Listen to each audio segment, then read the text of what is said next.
episode 5 of the Dark Train Review. I am joined again by my good friend and fellow movie geek, John Burke. And today we're going to be reviewing a movie that's a little bit gooey.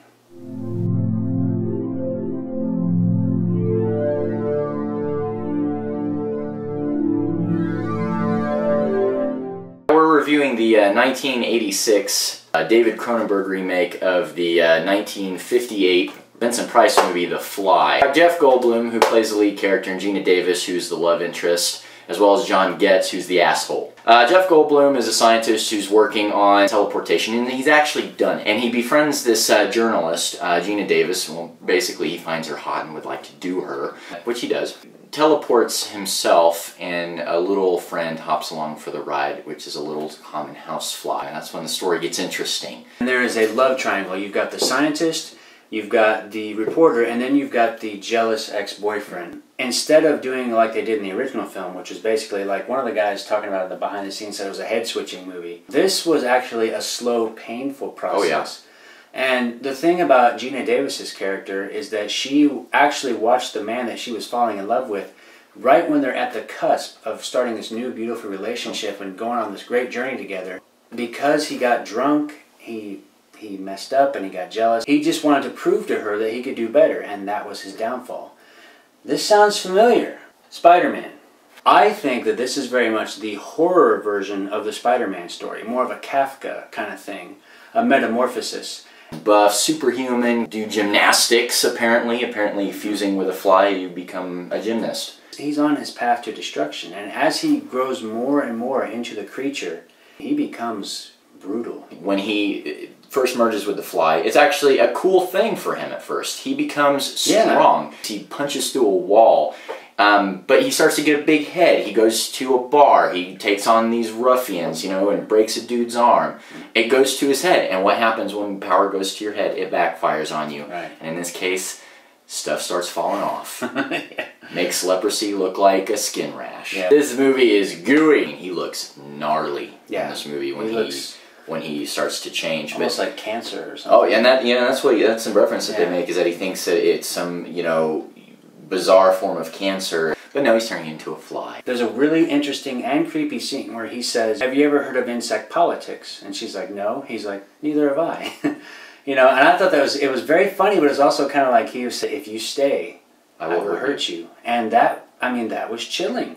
Because it wasn't trying to be a scary movie. It was actually, you actually feel for these characters. And that's what I love about it. I love the fact that there's a love story, and then there's a tragedy, and then there is, you know, there's like this impending doom of him turning. And finally, at one point, he gets so bad that he calls her up out of desperation because he's scared. And they pay homage to the original film where he says, "Help me, please help me." You know, I really, really enjoyed that. The makeup effects were so good that, you know, the audiences, apparently, they really reacted to that. Oh, yeah. Kind of reminded me a little bit of The Elephant Man. Oh, yeah. Well, they're just doing this for shock value. No, it's really... I mean, they went for realism, I think. Everything had a purpose in The Fly, and that's a cool thing. And of course, that goes back to the director, David Cronenberg. His movies are hard-hitting. The special effects are very intense, but yet there's purpose behind everything that he does. And again, we're talking practical effects, you know? Yeah. They built a set so he could crawl on the wall. And it's trick photography, but it worked. They did the same thing in Interview with the Vampire. Nightmare on Elm Street. Exactly, yeah. They do that stuff. Now they would do it all with the computer. Jeff Goldblum as Seth Brundle, he is in the role. Yeah. He had his girlfriend at the time, Gina Davis, in the movie. Right. The chemistry between those two is real. It's real. A friend of mine joked about this. She said sometimes on plays they would have what is called a showmance. Yep. Well, Gina Davis and Jeff Goldblum, their romance was already in place, so they didn't have to have a showmance. The jealousy that he shows, you know, the insecurity, he worked that all into his performance, and he was masterful. And the dude had to sit for like hours and hours and hours of makeup, but he was so dedicated and so excited about the role that he did it.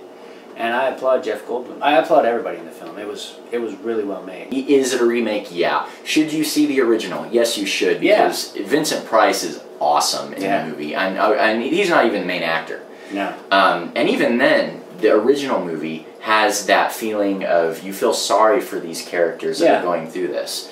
A very hard-hitting story. In fact, where did this short story The Fly come from? I was just going to touch on that. Playboy, actually. It was in a Playboy article, and it's really cool because like they showed a little thing from it.